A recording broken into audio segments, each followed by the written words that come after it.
എല്ലാവരും സുഖമായിട്ടിരിക്കുന്നത് കരുതുന്നു. നമ്മൾ മൂന്നാമത്തെ ചാപ്റ്ററാണ് പഠിച്ചുകൊണ്ടിരിക്കുന്നത്, ഇലക്ട്രോ മാഗ്നറ്റിക് ഇൻഡക്ഷൻ.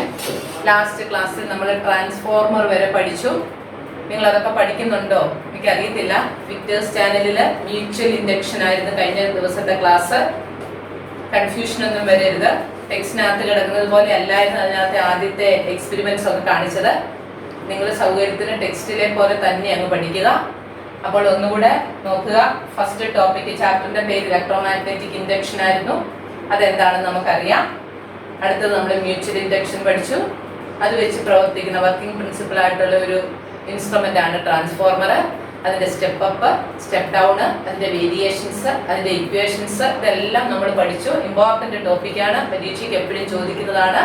രണ്ട് ഇമ്പോർട്ടന്റ് ആയിട്ടുള്ള രണ്ട് ഇക്വേഷൻസ് നമ്മൾ പഠിച്ചായിരുന്നു. V S by V P is equal to N S by N P, I S into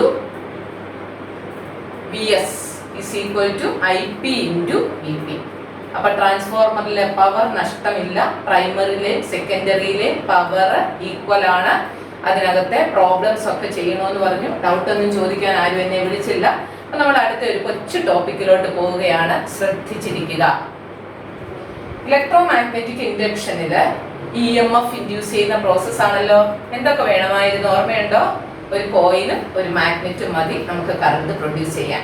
Michael Faraday അങ്ങനെയാണ് കറണ്ട് ഉണ്ടാക്കുന്നത് കണ്ടുപിടിച്ചത്. മൈക്കൽ ഫാരഡെയാണ് ഫാദർ ഓഫ് ഇലക്ട്രിസിറ്റി എന്നറിയപ്പെടുന്നത്. ഇനി മ്യൂച്വൽ ഇൻഡക്ഷൻ എന്താണെന്ന് ഓർമ്മയുണ്ടോ? അവിടെ രണ്ട് കോയിലാണ് വേണ്ടത്, പ്രൈമറി കോയിലും സെക്കൻഡറി കോയിലും, ഇൻപുട്ടും ഔട്ട്പുട്ടും, പിന്നെ ഒരു അയൺ കോറും.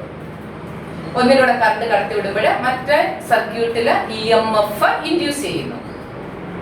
ഇവിടെ EMF ഇൻഡ്യൂസ് ചെയ്യുന്ന പ്രോസസ്സാണ് ഫ്ലക്സ് ലൈൻസിനെ കട്ട് ചെയ്യുമ്പോൾ.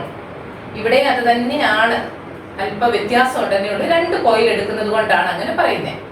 ഒരു കോയിലിലൂടെ കറണ്ട് കടത്തിവിട്ട് മറ്റേ കോയിലില് EMF ഇൻഡ്യൂസ് ചെയ്യുന്ന പ്രോസസ്. അത് രണ്ടും അറിഞ്ഞെങ്കിൽ അടുത്തത് പറയാൻ പറ്റത്തുള്ളൂ. ഇനി അടുത്തത് ടീച്ചർ പറയാൻ പോകുന്നത്, ഒരു കോയിലിൽ കറണ്ട് കടത്തിവിട്ട ആ കോയിലിൽ തന്നെ EMF ഇൻഡ്യൂസ് ചെയ്യുന്ന പ്രോസസ്. മനസ്സിലായോ? ഒരു കോയിലിലൂടെ കറണ്ട് കടത്തിവിട്ട ആ കോയിലിൽ തന്നെ EMF ഇൻഡ്യൂസ് ചെയ്യുന്ന പ്രോസസ്. ഡയഗ്രത്തിലോട്ട് നമുക്ക് വരാം. ഇങ്ങോട്ട് നോക്കുക. ഈ ഡയഗ്രാം നോക്കുക. ഇവിടെ ഒരു സോളിനോയിഡ് ഉണ്ട്, ഒരു അയൺ കോർ ഉണ്ട്, സോഫ്റ്റ് അയൺ കോർ ഉണ്ട്, ഒരു സർക്യൂട്ട് ആണ്. DC കടത്തിവിടുന്നു, സ്വിച്ച് ഉണ്ട്, ഒരു ബൾബ് ഉണ്ട്. ഓക്കെ, ഇവിടെയും സെയിം ആണ്, വ്യത്യാസം ഒന്നുമില്ല. Solenoid, soft iron core. DC പകരം AC എടുത്തിരിക്കുന്നതേ ഉള്ളൂ. ഇവിടെയും ബൾബുണ്ട്, ഇവിടെയും ബൾബുണ്ട്. സ്വിച്ച് ഓൺ ആക്കുമ്പോൾ രണ്ട് ബൾബും കത്തും. ഇനി ഈ രണ്ട് ബൾബും കത്തുന്നതില് ലൈറ്റിന്റെ ഇന്റൻസിറ്റി നമ്മളത് നോക്കുക. വിക്ടേഴ്സ് ചാനൽ നിങ്ങളെ ഇത് ഈ എക്സ്പെരിമെന്റ്സ് ഒക്കെ കാണിച്ച് പഠിപ്പിക്കും. അപ്പൊ ശ്രദ്ധിച്ചു നോക്കിക്കോണം. ഇവിടെ ബൾബ് കത്തുന്നതിനേക്കാൾ ലൈറ്റിന്റെ ഇന്റൻസിറ്റി ഇവിടെ കുറവായിരിക്കും. ഇവിടെ ഇന്റൻസിറ്റി കൂടുതലും ഇവിടെ ഇന്റൻസിറ്റി കുറവും. എന്താണ് അതിന്റെ കാരണമെന്ന് ടീച്ചർ പറയാൻ പോവാം. ശ്രദ്ധിച്ചു കേട്ടോണം. ഇവിടെ ഒരു DC സോഴ്സാണ് നമ്മൾ കൊടുക്കുന്നത്. അപ്പൊ ഈ DC ഈ അയൺ കോറിലെ സോളിനോഡിലൂടെ കടന്നു പോകുമ്പോൾ ഇത് മാഗ്നറ്റ് ആവും. പക്ഷെ DC ആയതുകൊണ്ട് ഇതിന്റെ മാഗ്നറ്റിന് ചുറ്റിനുമുള്ള ഫ്ലക്സ് ലൈൻസില് ചേഞ്ച് ഉണ്ടാകത്തില്ല. മാഗ്നറ്റ് ആവും, പക്ഷെ ഫ്ലക്സ് ലൈൻസില് ചേഞ്ച് ഇല്ല ഇവിടെ. അപ്പൊ സർക്യൂട്ട് കംപ്ലീറ്റ് ആവുന്ന ഉടനെ ബൾബ് കത്തും, സ്വിച്ച് ഓൺ ആക്കുന്ന ഉടനെ. ഓക്കെ, ഇവിടെ വരുമ്പോഴ് ഇത് AC ആണ്. AC-യുടെ പ്രത്യേകത നിങ്ങൾക്കറിയാം. Current change its direction not many times in 1 second. ഒരു സെക്കൻഡിൽ അനേകം പ്രാവശ്യം ദിശ മാറുന്ന കറണ്ടാണിത്. അപ്പൊ ഈ ദിശ മാറുന്ന കറണ്ട് ഈ സോളിനോയിഡിലൂടെ പോകുന്ന ഉടനെ സോളിനോയിഡ് മാഗ്നറ്റ് ആവും. അതിന് ചുറ്റിനും ഫ്ലക്സ് ലൈൻസ് ഉണ്ടാകും. പക്ഷെ ആ ഫ്ലക്സ് ലൈൻസിന്റെ എപ്പോഴും ആ ഫ്ലക്സ് ലൈൻസിന് ചേഞ്ച് ഉണ്ടാകും. മാഗ്നറ്റിക് ഫ്ലക്സില് ചേഞ്ച് വരും. നമുക്കറിയാം, മാഗ്നറ്റിക് ഫ്ലക്സിൽ ചേഞ്ച് വരുമ്പോൾ അവിടെ ഒരു കോയിൽ ഉണ്ടെങ്കിൽ ആ കോയിലിൽ ഒരു EMF ഇൻഡ്യൂസ് ചെയ്യും. അപ്പോൾ ഈ സോളിനോയിഡിൽ തന്നെ മറ്റൊരു EMF ഇൻഡ്യൂസ് ചെയ്യും. കാരണം ഈ സോളിനോയിഡ് ചേഞ്ച് ചെയ്യുന്ന ഒരു ഫ്ലക്സ് ലൈൻസിന് ഉള്ളിലാണ് ഇരിക്കുന്നത്. The coil is situated in a changing magnetic flux. So an EMF is induced in this coil and its direction is against or opposite to the applied EMF. അതായത് ഇതിലൂടെ കടത്തിവിടുന്ന കറണ്ടിന്റെ ഡയറക്ഷന്റെ opposite ഡയറക്ഷനിലായിരിക്കും പുതിയ EMF induce ചെയ്യുന്നത്. അപ്പൊ രണ്ട് current ഉണ്ട് ഇവിടെ. ഒന്ന് അപ്ലൈഡ് EMF, നമ്മൾ കടത്തിവിടുന്ന കറണ്ട്. രണ്ടാമത്തത് ഇൻഡ്യൂസ്ഡ് EMF. അപ്ലൈഡ് EMFന്റെ ഓപ്പോസിറ്റ് ദിശയിലായിരിക്കും ഇൻഡ്യൂസ്ഡ് EMF. ഇങ്ങനെ ഇൻഡ്യൂസ് ചെയ്യുന്ന EMFന് ഒരു പേര് പറയും ബാക്ക് EMF എന്ന് പറയും. അപ്പൊ ഇവിടെ ഒരു ബാക്ക് EMF ഇൻഡ്യൂസ് ചെയ്യും. മറന്നു പോകരുത്, ഈ വേർഡ് ബാക്ക് EMF ഇൻഡ്യൂസ് ചെയ്യും. എന്തുകൊണ്ട് അതിനെ ബാക്ക് EMF എന്ന് പറയുന്നത്? അപ്ലൈഡ് EMFനെ ഇത് റെഡ്യൂസ് ചെയ്യുക, കുറയ്ക്കുകയാണ്. അതുകൊണ്ടാണ് അതിന് ബാക്ക് EMF എന്ന് പറയുന്നത്. ഇങ്ങനെ ബാക്ക് EMF ഇൻഡ്യൂസ് ചെയ്യുന്ന പ്രോസസ്സിന് പറയുന്ന പേരാണ് self induction. Back EMF induce ചെയ്യുന്ന പ്രോസസ്സിന് പറയുന്ന പേരാണ് self induction. When an AC is flowing through a solenoid, due to the change in magnetic flux lines, an EMF is induced in the coil. This process is called self-induction. And the EMF thus induced is called back EMF. Its direction is against the applied EMF. അപ്പോൾ എന്തുകൊണ്ടാണ് ഇവിടെ self induction നടക്കുന്നുണ്ടോ? ഇല്ല. ഇവിടെ back EMF ഉണ്ടാകുന്നില്ല, self ഇൻഡക്ഷനും ഇല്ല. കാരണം ഇവിടെ DC ആണ്. അപ്പം സെൽഫ് ഇൻഡക്ഷൻ നടക്കണമെങ്കിൽ AC അതിലൂടെ കടത്തിവിടണം.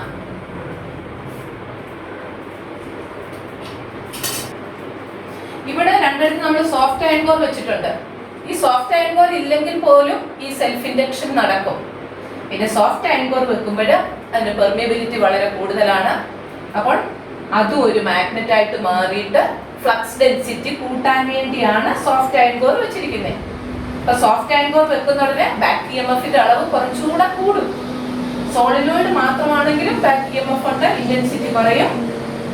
സോഫ്റ്റ് അയൺ കോർ യൂസ് ചെയ്യുമ്പോൾ ഇന്റൻസിറ്റി കുറച്ചുകൂടെ കുറയും, കാരണം ബാക്ക് EMFന്റെ അളവ് കൂടും. ഇനി ഈ സെൽഫ് ഇൻഡക്ഷൻ വെച്ച് പ്രവർത്തിക്കുന്ന ഒരു ഇൻസ്ട്രുമെന്റ് ഉണ്ട്, അതാണ് ഇൻഡക്ടർ. ഇൻഡക്ടർ എന്നാണ് അതിന്റെ പേര്. സെൽഫ് ഇൻഡക്ഷൻ വർക്കിംഗ് പ്രിൻസിപ്പിൾ ആയിട്ട് എടുത്തിരിക്കുന്ന ഇൻസ്ട്രുമെന്റ് ആണ് inductor. Mutual induction working principle ആയിട്ട് എടുത്തിരിക്കുന്ന ഇൻസ്ട്രുമെന്റ് ആണ് ട്രാൻസ്ഫോർമർ. അതുപോലെ സെൽഫ് ഇൻഡക്ഷൻ വർക്കിംഗ് പ്രിൻസിപ്പിൾ ആയിട്ട് എടുത്തിരിക്കുന്ന ഇൻസ്ട്രുമെന്റ് ആണ് ഇൻഡക്ടർ. അപ്പോൾ ഒരു സർക്യൂട്ടിലെ കറണ്ട് റെഡ്യൂസ് ചെയ്യാൻ വേണ്ടി ഉപയോഗിക്കുന്ന ഇൻസ്ട്രുമെന്റ് ആണ് inductor. Working principle self induction. അപ്പോൾ ഓർത്തോണം, ഇൻഡക്ടർ AC-യിൽ മാത്രമേ പ്രവർത്തിക്കത്തുള്ളൂ, DC-യിൽ അത് വർക്ക് ചെയ്യത്തില്ല. അപ്പൊ സർക്യൂട്ടിലെ കറണ്ട് റെഡ്യൂസ് ചെയ്യാനാണ് ഇൻഡക്ടർ ഉപയോഗിക്കുന്നതെന്ന് പറഞ്ഞല്ലോ. അങ്ങനെയാണെങ്കിൽ നമ്മൾ നേരത്തെ പഠിച്ചിട്ടുണ്ട് റെസിസ്റ്റർ. റെസിസ്റ്റർ ഉപയോഗിച്ച് നമുക്ക് സർക്യൂട്ടിലെ കറണ്ട് കുറയ്ക്കാം. പക്ഷെ അവിടെ ഒരു പ്രശ്നമുണ്ട്. റെസിസ്റ്റർ ഉപയോഗിക്കുമ്പോൾ സർക്യൂട്ടിലൂടെ പോകുന്ന കറണ്ടിന്റെ കുറെ ഭാഗം ഹീറ്റ് ആയിട്ട് നഷ്ടപ്പെടും. റെസിസ്റ്ററില്, ഇൻഡക്ടറില് അങ്ങനെ ഒരു ഹീറ്റ് ലോസ് ഇല്ല, പവർ ലോസ് ഇല്ല. അതാണ് അത് തമ്മിലുള്ള വ്യത്യാസം. രണ്ടും സർക്യൂട്ടിലെ കറണ്ട് കുറയ്ക്കാനാണ് ഉപയോഗിക്കുന്നത്. പക്ഷെ ഇൻഡക്ടറില് പവർ ലോസ് ഇല്ല, അല്ലെങ്കിൽ ഹീറ്റ് ലോസ് ഇല്ല. റെസിസ്റ്റർ ആണ് ഉപയോഗിക്കുന്നതെങ്കിൽ അവിടെ ഹീറ്റ് ലോസ് ഉണ്ട്. അതും എപ്പോഴും പരീക്ഷയ്ക്ക് ചോദിക്കുന്നതാണ്, അതും ശ്രദ്ധിച്ച് പഠിച്ചോളുക. ഇനിയും ഈ ഇലക്ട്രോമാഗ്നറ്റിക് ഇൻഡക്ഷൻ വെച്ച് പ്രവർത്തിക്കുന്ന മറ്റൊരു ഇൻസ്ട്രുമെന്റിലേക്ക് നമ്മൾ വരുവാണ്. അപ്പോൾ കുഞ്ഞുങ്ങളെ, ഇത് മൂന്നും ബന്ധമുണ്ട്, മൂന്നും വ്യത്യസ്തമല്ല. മൂന്നിനകത്തും ഇലക്ട്രോമാഗ്നറ്റിക് ഇൻഡക്ഷൻ തന്നെയാണ്. ഇത് വെച്ച് പ്രവർത്തിക്കുന്ന ഇൻസ്ട്രുമെന്റ് നമ്മൾ ജനറേറ്റർ പഠിച്ചു. ഇത് വെച്ച് മ്യൂച്വൽ ഇൻഡക്ഷൻ വെച്ചുള്ളത് ട്രാൻസ്ഫോർമർ പഠിച്ചു. സെൽഫ് ഇൻഡക്ഷൻ വെച്ചുള്ളത് ഇൻഡക്ടറും പഠിച്ചു. ഇതെല്ലാം ഈ ഇലക്ട്രോമാഗ്നറ്റിക് ഇൻഡക്ഷൻ വരുന്ന കാരണം എന്താ നിങ്ങൾക്കറിയാം? എല്ലാത്തിലും ഒരു EMF ഇൻഡ്യൂസ് ചെയ്യും. ഓക്കെ, ഈ ഇലക്ട്രോമാഗ്നറ്റിക് ഇൻഡക്ഷൻ വെച്ച് പഠിക്കുന്ന അല്ലെങ്കിൽ പ്രവർത്തിക്കുന്ന മറ്റൊരു ഇൻസ്ട്രുമെന്റിലേക്ക് വരുവാണ്. അതാണ് മൈക്രോഫോൺ. അടുത്ത നമ്മുടെ ടോപ്പിക്ക് മൈക്രോഫോൺ ആണ്. എളുപ്പമാണ് പഠിക്കാൻ. ഞാനിത് നേരത്തെ ഒന്ന് സൂചിപ്പിച്ചിട്ടുണ്ട്. നമ്മൾ മോട്ടോർ പ്രിൻസിപ്പൾ പഠിപ്പിച്ചപ്പോഴേ അത് വെച്ച് പ്രവർത്തിക്കുന്ന ഒരു ഇൻസ്ട്രുമെന്റ് പറഞ്ഞായിരുന്നു loud speaker, moving coil loud speaker. ശരിക്കും പറഞ്ഞാൽ ഈ മൈക്രോഫോൺ പഠിച്ചിട്ടാണ് ലൗഡ് സ്പീക്കർ പഠിക്കേണ്ടത്. നമുക്ക് ആ ചാപ്റ്ററിൽ മോട്ടോർ പ്രിൻസിപ്പൾ വന്നത് കൊണ്ട് അത് അവിടെ ആയി എന്നേ ഉള്ളൂ. അപ്പൊ എന്താണ് മൈക്രോഫോൺ? കേട്ടിട്ടുണ്ടോ എല്ലാവരും? മൈക്രോഫോൺ ഉണ്ട്. മൈക്ക് എന്ന് നിങ്ങൾ പറയുന്ന സാധനം തന്നെയാണ് മൈക്രോഫോൺ. നമ്മൾ സാധാരണ മൈക്ക് എന്നാ പറയുന്നത്. നമ്മൾ അസംബ്ലി ഒക്കെ നടത്തത്തില്ലേ, പബ്ലിക് അഡ്രസ് സിസ്റ്റത്തിലെല്ലാം ഉപയോഗിക്കുമല്ലോ മൈക്രോഫോൺ. പിന്നെ എവിടെയൊക്കെ ഉണ്ടെന്ന് അറിയാമോ? നിങ്ങളുടെ കയ്യിൽ ഫോണിലും ഉണ്ട് മൈക്രോഫോൺ. നിങ്ങൾ മൈക്ക് എന്ന് പറയും. ഫോണിലും ഉണ്ട് മൈക്രോഫോണ്, ടേപ്പ് റെക്കോർഡറിലുണ്ട് മൈക്രോഫോണ്, വോയിസ് റെക്കോർഡ് ചെയ്യുന്ന എല്ലായിടത്തും എന്തുകൊണ്ട് മൈക്രോഫോൺ ഉണ്ട്. അപ്പൊ എന്തിനാണ് ഈ മൈക്രോഫോൺ ഉപയോഗിക്കുന്നത്? മൈക്രോഫോണിന്റെ വർക്കിംഗ് പ്രിൻസിപ്പിൾ നമ്മൾ പറഞ്ഞു കഴിഞ്ഞല്ലോ. മൈക്രോഫോണിന്റെ വർക്കിംഗ് പ്രിൻസിപ്പിൾ ഇലക്ട്രോമാഗ്നറ്റിക് ഇൻഡക്ഷൻ. അപ്പൊ അത് പഠിക്കുമ്പോൾ നിങ്ങൾ ലൗഡ് സ്പീക്കറോട് എടുത്തൊന്ന് പഠിക്കണേ, കാരണം അത് ഇതിന്റെ ബാക്കിയാണ് ലൗഡ് സ്പീക്കർ. മൈക്രോഫോണിന്റെ ഡയഗ്രാം നിങ്ങളുടെ ടെക്സ്റ്റിനകത്തുണ്ട്, പേജ് നമ്പർ 60 മൈക്രോഫോണിന്റെ diagram. What is a microphone? It is a device used to convert sound energy into electrical wave. സൗണ്ടിനെ ഇലക്ട്രിക്കൽ വേവ് ആക്കി മാറ്റാനാണ് മൈക്രോഫോൺ ഉപയോഗിക്കുന്നത്. ശബ്ദത്തെ വൈദ്യുത തരംഗങ്ങളാക്കി മാറ്റുന്ന ഉപകരണമാണ് മൈക്രോഫോൺ. പല തരത്തിലുള്ള മൈക്രോഫോൺ ഉണ്ട്. നമുക്ക് പഠിക്കുന്നത് മൂവിംഗ് കോയിൽ മൈക്രോഫോൺ ആണ്, ചലിക്കും ചുരുൾ മൈക്രോഫോൺ. മലയാളം മീഡിയത്തിൽ മൈക്രോഫോൺ എന്ന് തന്നെയാണ് അതിന് പറയുന്നത്. നമുക്കതിന്റെ പാർട്സിലോട്ട് വരാം. ലൗഡ് സ്പീക്കർ പഠിച്ചതുപോലെ തന്നെ ഇതിനും സെയിം ആണ്. ഒരു ഡയഫ്രം ഉണ്ട്, ഒരു വോയിസ് കോയിൽ ഉണ്ട്, ഒരു പെർമനന്റ് മാഗ്നറ്റും ഉണ്ട്. നിങ്ങളുടെ ഫോണിലൊക്കെ മൈക്രോഫോൺ ഇരിക്കുന്നിടത്തോട്ട് ഒരു മുട്ട് സൂചിയോ വല്ലതും വെച്ച് നോക്കി അറിയാം, അതിനകത്ത് പെർമനന്റ് മാഗ്നറ്റ് ആണ്, ഇലക്ട്രോ മാഗ്നറ്റ് അല്ല, പെർമനന്റ് മാഗ്നറ്റ് ആണ് ഇരിക്കുന്നത്. അപ്പോൾ ഒരു 3 പാർട്സ് എന്തൊക്കെയാ മക്കളെ? Diaphragm, voice coil, microphone. അപ്പൊ ഇനി ഒരു മൈക്കിൽ കൂടെ സംസാരിക്കുന്നതായിട്ടൊന്ന് നിങ്ങളൊന്ന് ഇമാജിൻ ചെയ്തേ. നിങ്ങൾ വെറുതെ ഇങ്ങനെ കൈപിടിച്ചൊന്ന് കാര്യം പറഞ്ഞേ മൈക്രോഫോൺ. അപ്പൊ കാണാം നമ്മുടെ ശബ്ദം കയ്യെ വന്ന് തട്ടുന്നത് നമുക്ക് ഫീൽ ചെയ്യും. അതുപോലാണ് മൈക്കിന്റെ ബാക്കിൽ നിന്ന് നമ്മൾ സംസാരിക്കുന്ന ഉടനെ നമ്മുടെ ശബ്ദം മൈക്കിലോട്ട് ചെന്ന് വീഴും, മൈക്രോഫോണിലോട്ട് ചെന്ന് വീഴുന്നത് ഡയഫ്രത്തേലാണ്. അതിപ്പോ ഫസ്റ്റ് പാർട്ട് എന്ന് പറയുന്നത് ഡയഫ്രം ആണ്. അത് കഴിഞ്ഞിട്ട് ഒരു വോയിസ് കോയിൽ ഉണ്ട്, പുസ്തകത്തിനകത്ത് തന്നെ ഉണ്ട്, നോക്കുക ടെക്സ്റ്റ് ബുക്കിലോട്ട്. ഇവിടെ ഒരു വോയിസ് കോയിൽ ഉണ്ട്. ഈ വോയിസ് കോയില് ഡയഫ്രം വോയിസ് കോയിലുമായിട്ടാണ് കണക്ട് ചെയ്തേക്കുന്നത്. ആ വോയിസ് കോയിൽ ഒരു മാഗ്നറ്റിലാണ് ഇങ്ങനെ ചുറ്റി വെച്ചിരിക്കുന്നത്. ഇപ്പോൾ മാഗ്നറ്റിക് ഫീൽഡുമായി diaphragm, first part diaphragm is connected to the voice coil. Voice coil is situated in a magnetic field. Okay, ഇനി നമുക്ക് വർക്കിംഗ് എങ്ങനെയാണെന്ന് നോക്കാം. അപ്പൊ ടീച്ചറും അല്പം മുൻപ് പറഞ്ഞല്ലോ, നിങ്ങൾ ഇങ്ങനെ കൈപിടിച്ചൊന്ന് കാര്യം പറഞ്ഞാല് സൗണ്ട് വന്ന് വീഴുന്നത് നമുക്ക് ഫീൽ ചെയ്യും. അല്ലെങ്കിൽ നമ്മളൊരു പേപ്പറിലോട്ട് വെച്ച് നൂതുക, പേപ്പർ ഇങ്ങനെ വൈബ്രേറ്റ് ചെയ്യുന്നത് കാണാം. അപ്പൊ ഈ ഡയഫ്രത്തിലോട്ട് സൗണ്ട് വന്ന് വീഴുന്നുടനെ ഡയഫ്രം വൈബ്രേറ്റ് ചെയ്യും. ഡയഫ്രവുമായിട്ട് കണക്ട് ചെയ്താണ് വോയിസ് കോയിൽ വെച്ചേക്കുന്നത്. അപ്പൊ വോയിസ് കോയിലും വൈബ്രേറ്റ് ചെയ്യും. വോയിസ് കോയിൽ വൈബ്രേറ്റ് ചെയ്യുന്നത് മാഗ്നറ്റിക് ഫീൽഡിനകത്താ. ഇനി പെട്ടെന്ന് ഓർത്ത് നോക്കിക്കേ, മാഗ്നറ്റിക് ഫീൽഡിനെ ഒരു കോയിൽ ഇങ്ങനെ കട്ട് ചെയ്യുമ്പോൾ എന്തുണ്ടാകും? അതില് EMF ഇൻഡ്യൂസ് ചെയ്യും. കണ്ടോ ഇലക്ട്രോമാഗ്നറ്റിക് ഇൻഡക്ഷൻ അവിടെ വന്നത് കണ്ടോ? എന്നൂടെ പറഞ്ഞു തരട്ടെ. When we produce sound, the sound falls on the diaphragm and the diaphragm vibrates. Voice coil is connected to the diaphragm, so the voice coil also vibrates. That vibration is in a magnetic field, so an EMF is induced in the voice coil. ശബ്ദം ഉണ്ടാക്കുമ്പോൾ ഡയഫ്രത്തിൽ ശബ്ദം ചെന്ന് വീഴുമ്പോൾ diaphragm കമ്പനം ചെയ്യും. ഡയഫ്രവുമായിട്ട് ബന്ധിപ്പിച്ചിട്ടുള്ള voice coil കമ്പനം ചെയ്യും. അത് കമ്പനം ചെയ്യുന്നത് ഒരു മാഗ്നറ്റിക് ഫീൽഡിലാണ്, കാന്തിക മണ്ഡലത്തിലാണ്. അപ്പോൾ ഒരു EMF വോയിസ് കോയിലിൽ ഇൻഡ്യൂസ് ചെയ്യും. അപ്പോൾ സൗണ്ട്, ശബ്ദം എന്തായിട്ട് മാറി? ഇലക്ട്രിക്കൽ പൾസസ് ആയിട്ട് മാറി. ശബ്ദം ഇലക്ട്രിക്കൽ പൾസസ് ആയിട്ട്, വൈദ്യുത തരംഗങ്ങളായിട്ട് മാറി. അപ്പോൾ ഇവിടുത്തെ എനർജി കൺവേർഷൻ നമുക്ക് എങ്ങനെ പറയാം? Sound energy converted into electrical energy.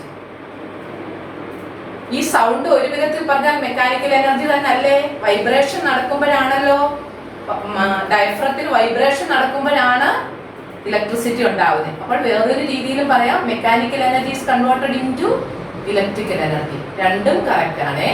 Sound energy is converted into electrical energy or mechanical energy is converted into electrical energy. അപ്പോൾ നമ്മുടെ മൈക്രോഫോൺ എന്തോന്ന് പറഞ്ഞു? It's a device that converts sound energy into electrical energy. Main parts പറഞ്ഞു, diaphragm, voice കോയില്, permanent magnet, വർക്കിംഗും പറഞ്ഞു, energy conversion പറഞ്ഞു, working principle പറഞ്ഞു. അപ്പൊ diagram റഫായിട്ട് വെറുതെ ഒന്ന് വരച്ചിട്ടിരുന്നാൽ മതി. എന്നിട്ട് അതിന്റെ പാർട്സ് അടയാളപ്പെടുത്തണം, അതിന്റെ വർക്കിംഗ് പ്രിൻസിപ്പിൾ എഴുതണം, എനർജി കൺവേർഷൻ എഴുതണം, വർക്കിംഗ് എഴുതണം. എന്നിട്ട് ഒരു ജോലിയും കൂടെ തരട്ടെ ടീച്ചർ. കഴിഞ്ഞ ചാപ്റ്ററിൽ നാം മൂവിംഗ് കോയിൽ ലൗഡ് സ്പീക്കറോട് എടുക്കുക. ഒരു കോളം വരച്ചിട്ട് ഒരു സൈഡിൽ ലൗഡ് സ്പീക്കർ, മറ്റേ സൈഡില് മൈക്രോഫോൺ എഴുതുക. രണ്ടിന്റെയും സിമിലാരിറ്റീസും ഡിഫറൻസസും ഒന്ന് എഴുതണം. അതായത് സാമ്യങ്ങളും വ്യത്യാസങ്ങളും.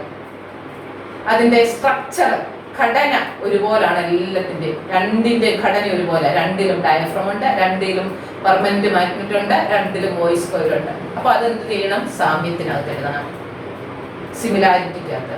ഡിഫറൻസ് എന്തിനാ വരുന്നതെന്ന് പറയാമോ? വർക്കിംഗ് പ്രിൻസിപ്പിൾ ഡിഫറെന്റ് ആണ്. ഒരിടത്ത് മോട്ടോർ പ്രിൻസിപ്പിൾ ആണ്, ഒരിടത്ത് ഇലക്ട്രോ മാഗ്നറ്റിക് ഇൻഡക്ഷൻ ആണ്.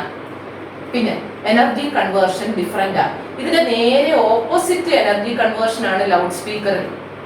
ലൗഡ് സ്പീക്കറിൽ നിന്ന് നമ്മൾ കേൾക്കുന്നതാണ് ശബ്ദം, അതിലോട്ട് വരുന്നത് ഇലക്ട്രിക്കൽ പൾസസ് ആണ്. മക്കളെ നിങ്ങൾക്ക് അറിയാമല്ലോ, മൈക്രോഫോണിൽ നിന്നുണ്ടാകുന്ന ഇലക്ട്രിക്കൽ പൾസസ് വളരെ വീക്കാണ്, അതിന് ശക്തി വളരെ കുറവാണ്, ദുർബലമായ വൈദ്യുത സിഗ്നലുകളാണ്. അതിനെ നേരെ ലൗഡ് സ്പീക്കറിൽ കൊടുത്താൽ നമുക്കൊന്നും കേൾക്കത്തില്ല ശബ്ദം. അപ്പൊ അതിനിടയ്ക്ക് വേറൊരു സംഭവം ഉണ്ട്, നമ്മൾ പഠിച്ചതാ. മൈക്രോഫോണിൽ നിന്ന് വരുന്ന ഇലക്ട്രിക്കൽ പൾസസിനെ, ഇലക്ട്രിക്കൽ സിഗ്നലിനെ ആംപ്ലിഫയറിലോട്ട് കൊടുക്കും. എന്താണ് ആംപ്ലിഫയറിന്റെ ജോലി? അത് ആംപ്ലിഫൈ ചെയ്യും, ശക്തിപ്പെടുത്തും, എന്നിട്ടാണ് ലൗഡ് സ്പീക്കറിലോട്ട് കൊടുക്കുന്നത്.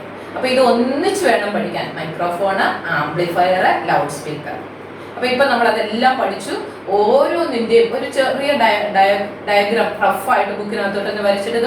ആദ്യം മൈക്രോഫോൺ എഴുതുക, ഇടയ്ക്ക് ഒരു ആംപ്ലിഫയർ കൊടുക്കുക, അത് കഴിഞ്ഞിട്ട് ലൗഡ് സ്പീക്കർ എഴുതുക. എന്നിട്ട് ഓരോരുത്തർക്കും അതിന്റെ എനർജി കൺവേർഷനും വർക്കിംഗും എഴുതുമ്പോൾ നമ്മളുടെ ഈ ഭാഗം തീർന്നു.